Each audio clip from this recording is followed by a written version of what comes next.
कुणाचं नाव घ्यायचं, आपल्या धर्मपत्नीचं नाव घ्यायचं आणि पत्नीने आपल्या पतीच्या हाताला हात लावायचा.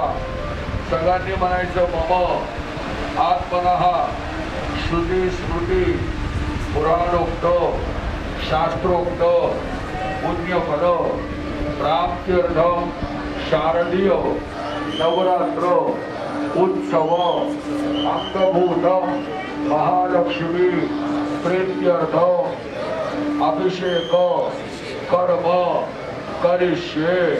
छोट्या तामणामध्ये पाणी सोडून द्यायचं, उजव्या हातावरती 2 वेळेला पाणी सोडून द्यायचं, हात स्वच्छ पुसून घ्यायचा. सगळ्यांनी हातामध्ये अक्षता घ्यायच्या, गणपतीचं स्मरण करायचं. वक्रतुंड महाकाय सूर्यकोटी समप्रभ चौरंगावरती गणपतीची मूर्ती आहे, गणपतीच्या मूर्तीला अक्षता व्हायच्या. एकदंताय विद्महे वक्रतुंडाय धीमहि तन्नो प्रचोदयात्. महागणपतये नमः.